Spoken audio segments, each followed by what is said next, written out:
So you're going to talk about Brian's history as a collector of these artefacts. Over to you.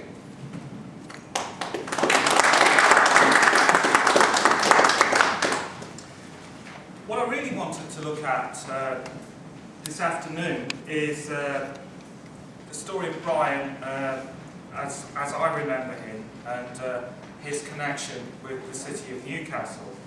And I'm very aware, when talking to this audience, that many people here are going to have known Brian for much longer than I have. Quite a few of you may have been taught by Brian. Others are colleagues who will have known him over the course of long careers.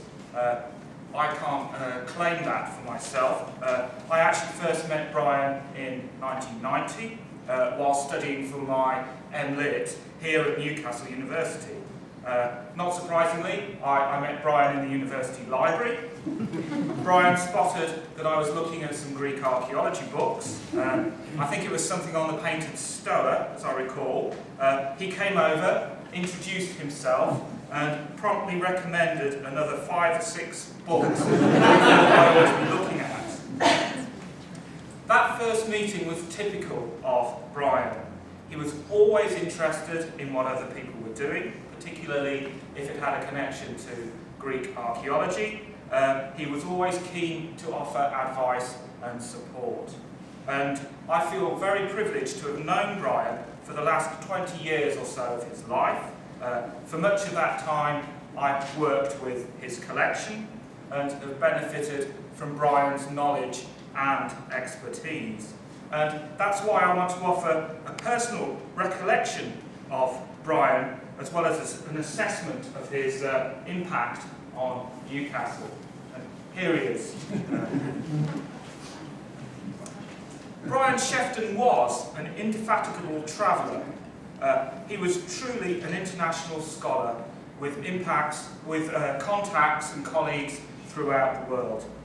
In fact, one of my very last memories of Brian was of encountering him at Newcastle Station.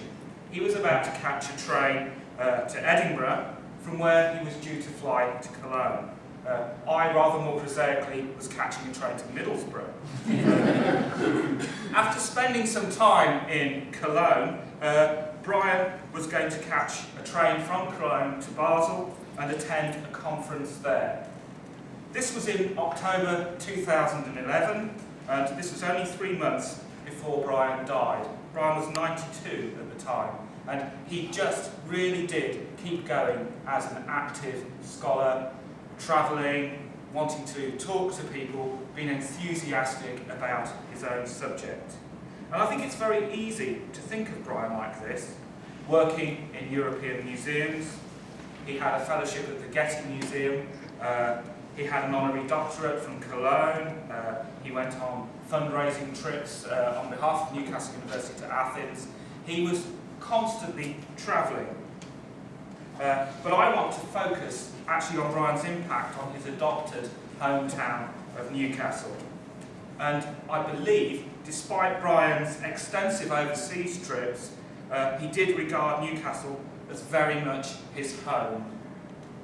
He lived for most of his time in the Jesmond area of the city, and amongst other things, he was an active member of the Jesmond Residents Association.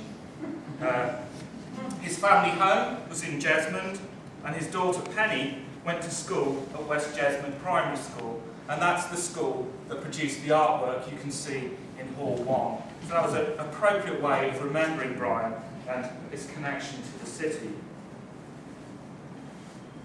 Sally told me last night, so this slide is a very last minute one, that one of the things Brian said to her was that when he first came to Newcastle, he saw Grey Street and he thought to himself that actually here's a place I think I can live.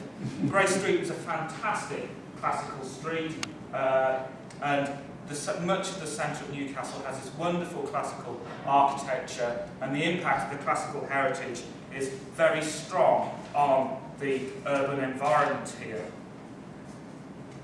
Brian came to Newcastle in 1955, following his appointment as a lecturer in Greek archaeology and ancient history.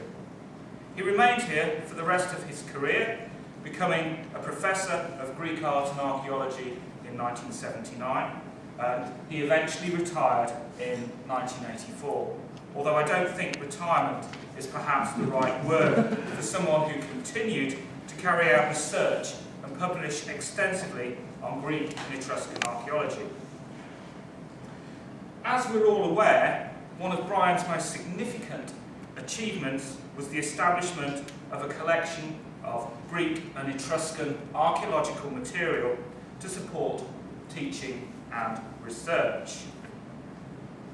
The collection was begun in 1956, shortly after his arrival in Newcastle, and Brian was reputedly given a grant of £25.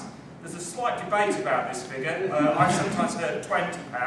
I think it was £25. And he was given this to purchase material to teach his students. I'm not sure whether the photograph of Brian dates from the mid-50s. I'd like to think it does. But the pot you can see on this slide is inventory number 1 in the Shefton collection. This is a Cypriot tripod juglet, one of the very first things Brian acquired for the collection here at Newcastle. From this very small beginning, as you all know, Brian's collection snowballed. He was an incredibly persuasive man.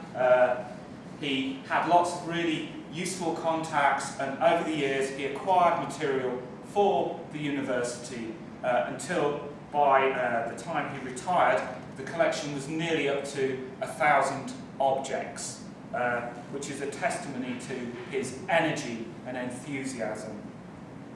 This is the very last object we acquired for the collection. If Lindsay Allison-Jones is still here, she's gone. Oh, right, okay, that's all right. Brian picked this up at an art fair in Zurich. He brought it back to Newcastle. He never told me how. And for 3 months, he kept it in an office in the university, and then suddenly produced it and said, "Look what I have. I'd like to buy it for the collection." This was in the early 2000s. I don't think he realised quite how museums' acquisition policies had changed since the heyday of his collecting activity. We had a fairly major panic about it, but in the end, having consulted various different people, made sure we weren't breaking any laws in the process, we did acquire this for the museum. It's the top half of a Rhodian bronze oinokoi, and this is on display in the Shefton Gallery. Brian was really, really pleased with this acquisition, not least because he wrote a very significant book about this particular class of material. And I know he was constantly changing his mind about whether these were actually Greek or Etruscan. It's in the Etruscan case in the gallery, and the last time I spoke to him about it, he seemed happy with where it was positioned. So that's probably where it's going to remain. Brian's collection was housed in Newcastle University in various different buildings over the years. Its last resting place in the university was the Shefton Museum of Greek Art and Archaeology. This slide rather flatters the Shefton Museum. This was in the Armstrong building in the university, and the university actually took the step of naming the museum after Brian in the early 1990s, and Sir John Baldwin came up to help us with the opening of the museum, and I think it was the occasion where Brian received the Kenyon Medal from the British Academy. Sally say no. Yes, it was. Yes. It was presented to him at the museum opening. Yes, I'm right.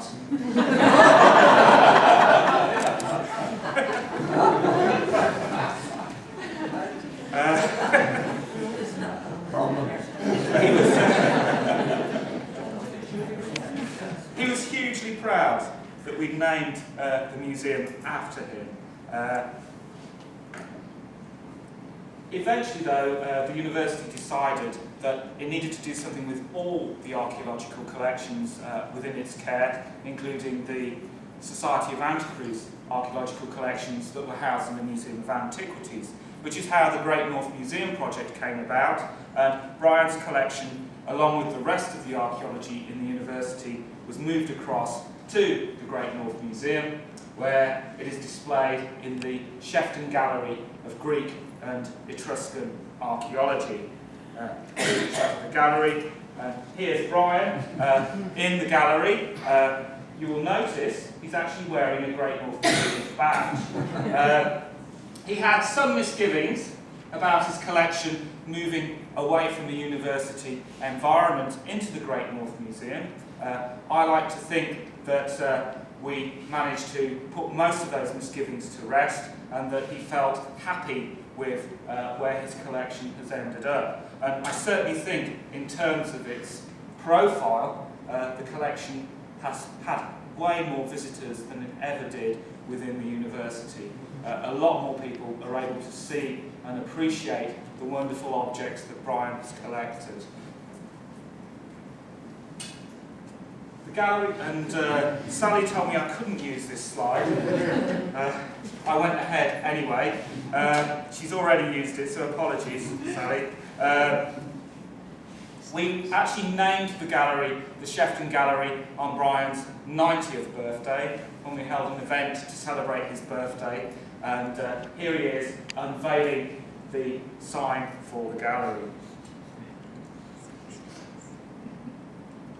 Brian always regarded his collection as a research resource, and I think that was one of the main motivations he had for building up such an impressive collection.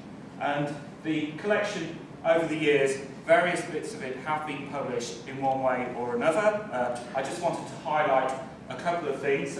Quite a few people have referred to archaeological reports for 1969 to 70. Whoops, I'm not doing well with the laser pointer. Brian wrote a piece in Archaeological Reports on the Greek Museum at the University of Newcastle upon Tyne. Quite a few of what he regarded as the finer pieces in the collection were published in Archaeological Reports for that year. In the 1970s as well, this publication, Greek Arms and Armour, was produced, aimed probably at a wider audience, not just an academic audience, and all the items within the collection relating to ancient Greek warfare were published in this book.